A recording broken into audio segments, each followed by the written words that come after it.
Petri Wine brings you Basil Rathbone and Nigel Bruce in the new adventures of Sherlock Holmes.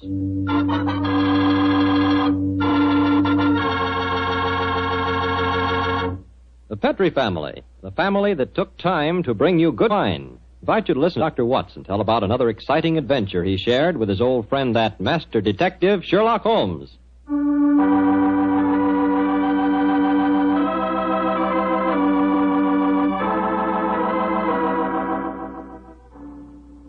And now for our weekly visit with the good Dr. Watson.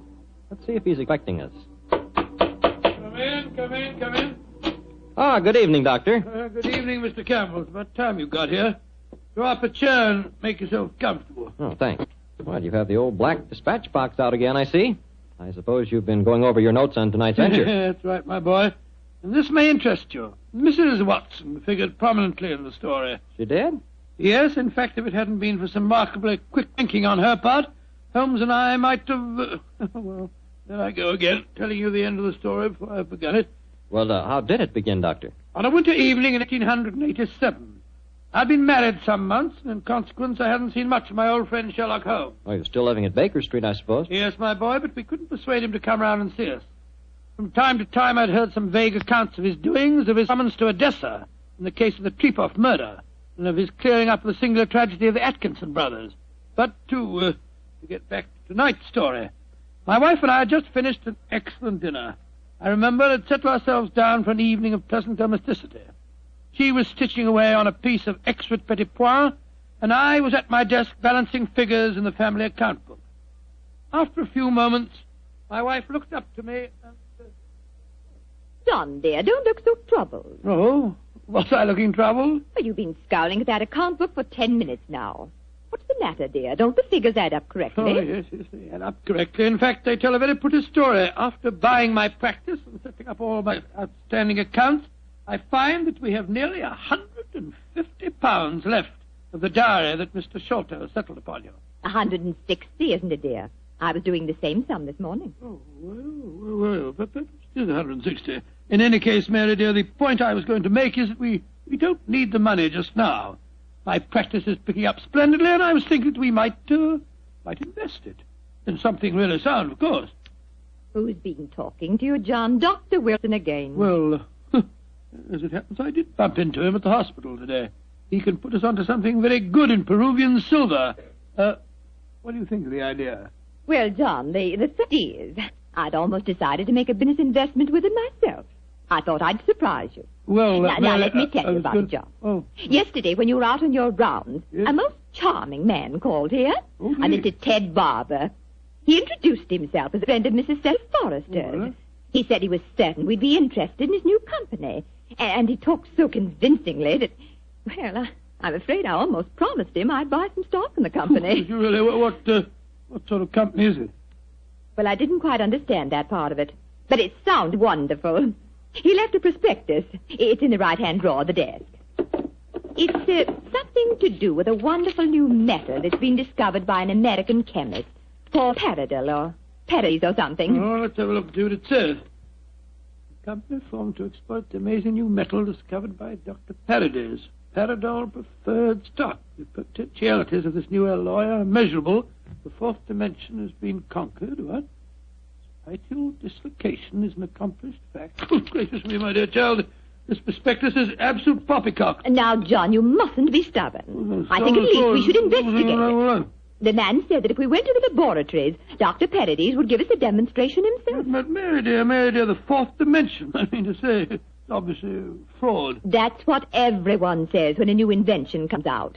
Now, this might be an opportunity for us to make a lot of money, John. Mary, I do wish To that... please me, dear? Well, I can't argue with you very long, Mary. All right. I'll take you to the laboratory in the morning, but I warn you, I'll show this Dr. Paradis up for the charlatan that he is.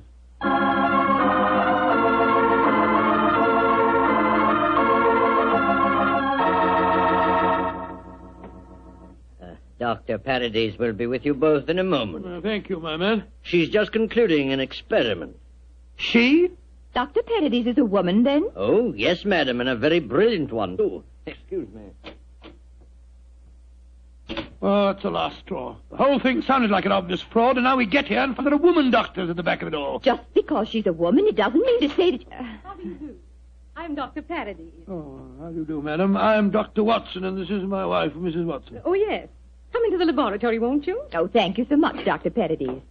Well, I'm afraid we're just wasting your time. We're not really interested in this at all, you know. John, don't mutter. Mr. Barber told me that he had called on you, Mrs. Watson, and that you were very interested in my invention. Oh, yes, I am. That's why I persuaded my husband to come down with me and see a demonstration. I'll be most happy to show you everything I can. Here's a practical example of the application of my work. This chamber you see in front of you is made completely of my new alloy. Oh, what's the thing do? It's just a great metal box with a lot of dials and switches and things. Why is it so big? Do people get inside it? They can. What? Though if they do, they're liable to find themselves transported many miles from here. Come inside, won't you? Oh, what a lot of nonsense. Now, John. Before I give you the demonstration, I want you both to see that there is no exit from inside this chamber. No trapdoors or anything. The only exit is the door we just came through. Yes, it's just like an airtight metal room. Stuffy in here, isn't it? Now let's go outside again. I'll show you how the machine operates. Albert, Yes, Dr. Paradol. I'm going to demonstrate the Paradol chamber to Dr. and Mrs. Watson. Oh, very well. The usual time? Yes, please, Albert. Now, my assistant goes inside the chamber. I close this metal door on him, so. What are you going to do with him? Within a matter of seconds, he will be 7 miles from here. Really, madam, you Please, can't Dr. expect us Watson, to believe you're it. a scientific man. At least give me the opportunity of demonstrating my work. I'm sorry. Now, I adjust these dials, turn on the electrical generator, and...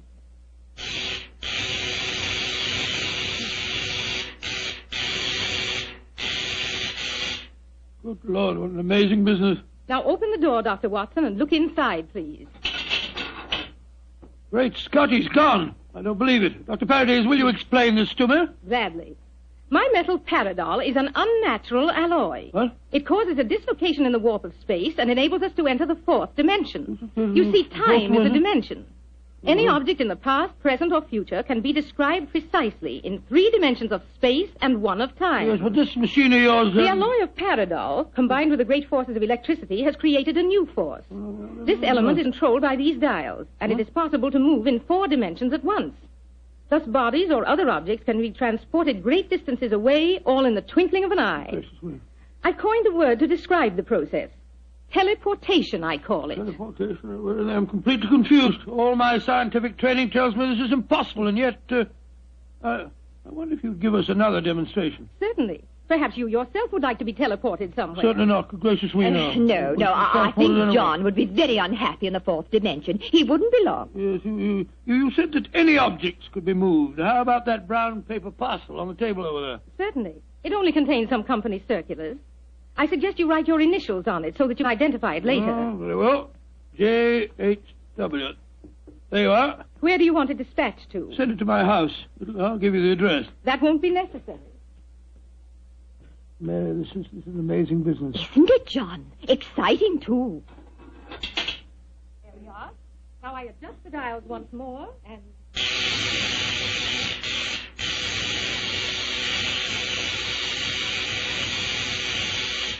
The parcel is already at your house. Oh, Doctor. it's impossible. Come along, Mary. Let's get a cab and race back there as fast as we can. Well, Yes, goodbye, dear. Doctor. Goodbye, Doctor. Goodbye.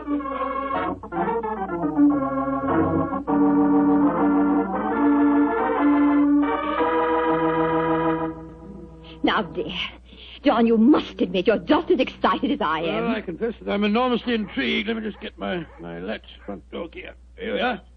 Dr. Paradol is a devilishly clever woman. Even so, my intelligence tells me it's impossible for the package to have reached here before us. Here we are. There you are, Master. Mum, just in time for lunch. Tell me, Annie, did a package arrive for us? Oh, yes, it did, Mum. I put it on our table. Great Scott. How was it delivered, Annie? Well, now, that's the funny thing about it, sir. I don't know. I went out to polish the bra on the door knocker a few minutes ago, and there was the parcel, lying on the doorstep. No one had rung the bell or anything. I didn't know how it got there. Thank you, Annie. You can go now. Yes, Mum. Well, John, what do you see now? That a miracle's been performed. I don't believe my eyes. Look, there are my initials on the package. Mary, I think that if you don't mind, after lunch You'll go round to Baker Street and tell Sherlock Holmes about this. Oh, do you mind, dear? Of course not, dear. Good. It'll be nice to see Holmes again anyway.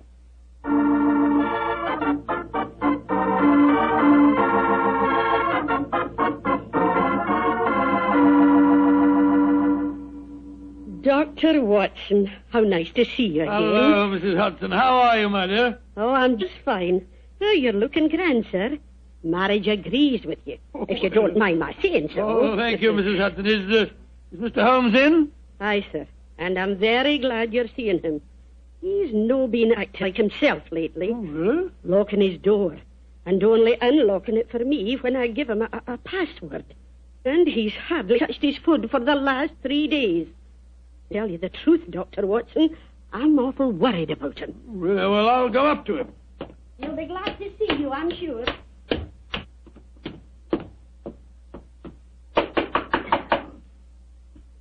Yes? Who is it? It's me, Watson. Watson? Oh, possibly. I'm not taking any chances. Holmes, this is ridiculous. Surely you know my voice after all these years? John H. Watson. Tell me what your middle initials stand for, and I'll let you in. It stands for Hamish. Watson, my dear fellow. How are you? I'm fine and delighted to see you again, Holmes. Incidentally, why all this rigmarole about locked doors and passwords? Well, Professor Moriarty has decided that it's high time to settle his score with me. There have been several attempts on my life lately. Twice I've been attacked in the streets, and only yesterday a shot was fired at me through the window you see broken there. Lord Holmes, you must be careful. I am being very careful. That's why I indulged what you refer to as all this rigmarole. But, well, enough of my problems. What's on your mind? There's a sparkle in your eye and an air of excitement that tells me that you've some news to impart. Well, I must say there is something. Of course there is, my dear fellow. Come on, tell me about it. You ever hear of a new metal called Paradol and its inventor, Dr. Paradis? Oh, yes, indeed I have. I received a prospectus concerning it the other day. Well, what do you think of the idea? Oh, obviously it's rubbish designed to fool a gullible public into buying shares. Don't tell me that you were taking advice. Oh, no, of course not, Holmes. Naturally, as a scientific man, I knew it was rubbish. My wife, however, had become a little involved in the concern, and so today, to prove to her that the whole thing was a fraud, we went down to the laboratory and met this Dr. Paradis. Oh, did you indeed? In the first place, let me tell you, this Dr. Paradis is a woman. Oh, a woman? As you can imagine, I didn't have any difficulty in discrediting her theories. In fact, I'm afraid I made her seem rather stupid. However, we did stay there long enough for her to give us a demonstration.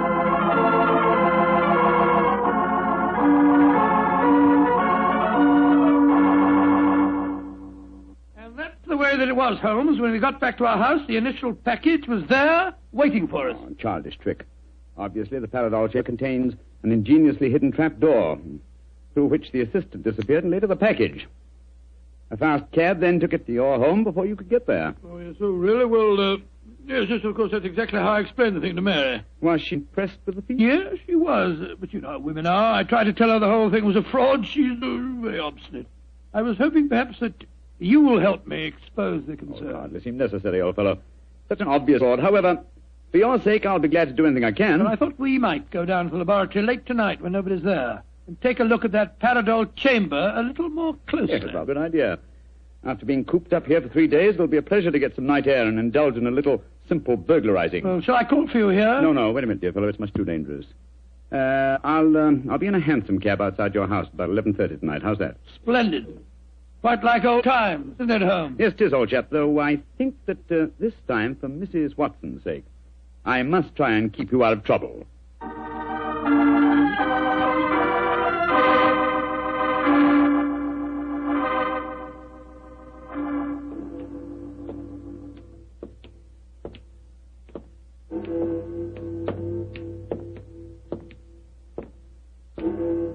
Midnight, Holmes. Yes, Watson.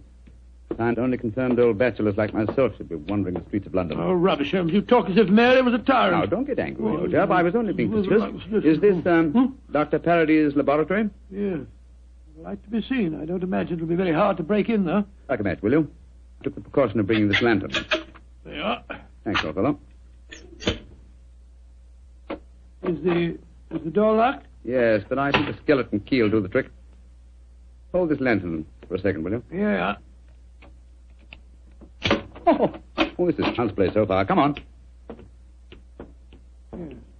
There's the Paradol chamber over there. Uh-huh. Give me the lantern again, old chap, will you? Thanks. Mm-hmm. Quite an elaborate condition. The door's been left open. Let's go in and take a look at the inside of it. Not both of us, Watson. If this is the only entrance, and the two of us walked in, it'd be too easy to slam the door shut on us. I suppose so. You go in and I'll keep watch out here. All right. Oh, trust that in a few minutes I won't find myself lying on your doorstep. Holmes, there are times when your sense of humor is a little strained.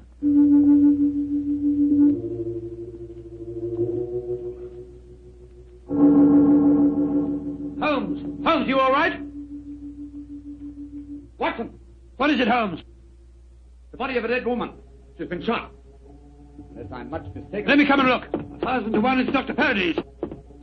Yes, it is. Watson, get out of here. Don't you... Good Lord, someone has slammed the door shut on us. Yes, my dear fellow. We walked into a trap very neatly. I'm afraid that we're imprisoned in what appears to be an airtight metal chamber, and the only person who can help us to get out of it again is a corpse.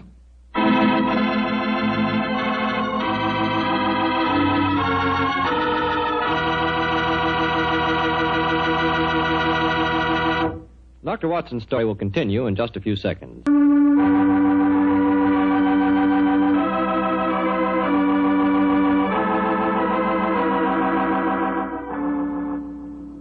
Now back to tonight's new Sherlock Holmes adventure. It is in the early hours of a winter's morning in 1887. The famous pair, while investigating the mysteries of a scientific laboratory in the East End of London, have been trapped in an airtight metal cabinet, their only companion being the dead body of a woman scientist. As we rejoin our story, Sherlock Holmes and his old friend Dr. Watson are listening intently as footsteps approach what appears to be their metal coffin. There's someone outside. They'll slide back the mental panel. Let us out of here. Or should I be more precise, Mr. Holmes, and say good morning? Hello, Moriarty. Moriarty, you scoundrel. I can just get my hands on him. Dr. Watson, I wish you could get over your dislike for me. For my own part, I'm genuinely sorry that my trap had to catch you, too. I've often felt unhappy that you're not on my side. Such slavish admiration of you given your friend Sherlock Holmes must be highly gratifying. Never mind about all that. What you're up to? It's obvious, my dear Watson. The whole scheme was a plan to lure me out of my safe hiding by presenting an intriguing problem, and one the victim, my wife of my old friend. You knew it would get back to my ears, didn't you, Moriarty? Yes, exactly. But why did you murder this Paradis woman? That's equally obvious, my dear Watson. It served her purpose in presenting a most convincing scientific front. As soon as the was baited, it was a liability. She might tell tales, and so she was killed. Like so many other of your accomplices, my dear Professor. Ah, precisely. Now, my dear fellows, I'm afraid that I must close this panel and say goodbye. Quite sorry to have to kill you, but you're becoming dreadfully in my way. And how do you plan to kill us, Moriarty? By doing nothing more than closing this panel. Oh, I could be frightfully dramatic and release deadly gases into the chamber, or poisonous snakes, or something equally colorful. But quite frankly, it seems so much simpler just to shut you in. Your oxygen supply won't last very long, you know. And for your benefit, Dr. Watson, I may tell you that Paradol, whatever its other shortcomings as a metal, is bulletproof. Goodbye, you meddling fools! Well, there seems nothing for us to do but look around and ascertain our chances of escape. Holmes, I don't like this. We're in a very nasty situation. My dear Watson, sometimes you're a master of understatement. Aha, just as I thought. What have you found, Holmes? Sliding panel, just behind the dead woman. It leads us to a passageway. A passageway that has been bricked up only within the last few hours. But long enough, I'm afraid, to make it impossible. No, there's no escape here. Hold the lantern a little higher, will you, old chap? Yeah. That's it. Well, what are we going to do now? I was just estimating the cubic capacity of this chamber. The air supply should last comfortably for at least another 8 hours. I recommend a brief sleep to refresh us and also to conserve our oxygen supply. Sleep? Who could sleep at a time like this? I can and you can, old chap, if you discipline yourself. Well, I'll try, Holmes, but I know perfectly well I shan't close my eyes.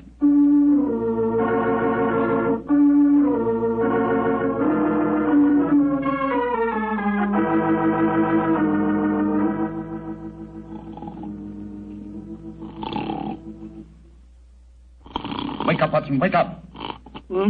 Yes, Mary dear.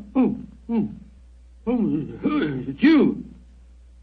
Oh, we're still in this infernal trap. I'm afraid so, old chap.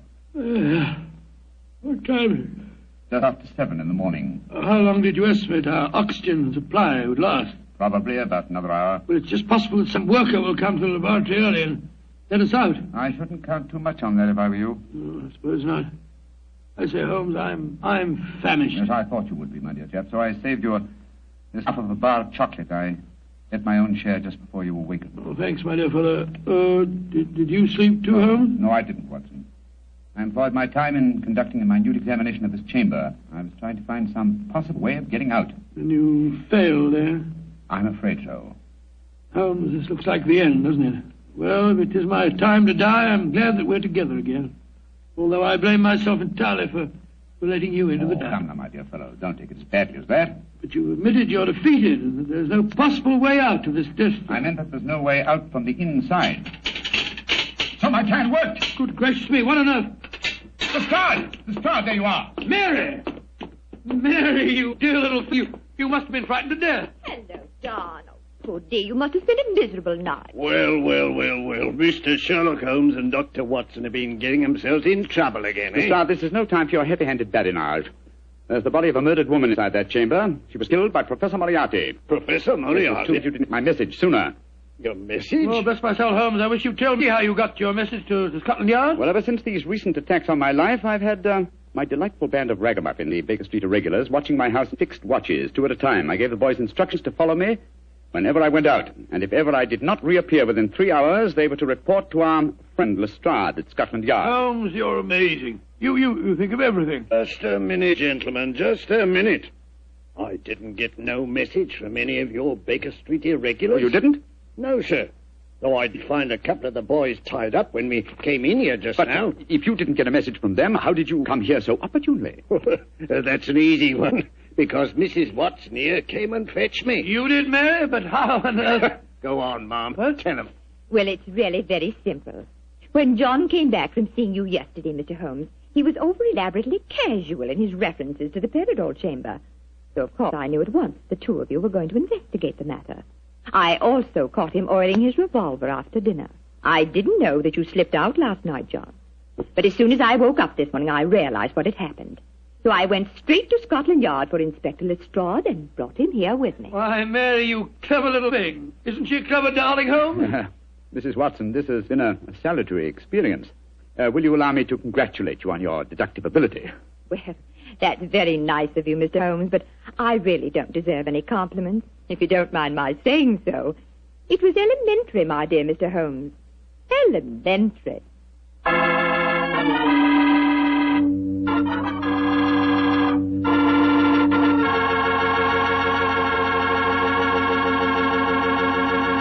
This is Bob Campbell saying good night for the Petrie family. This program comes to you from our Hollywood studios. This is the Mutual Broadcasting System.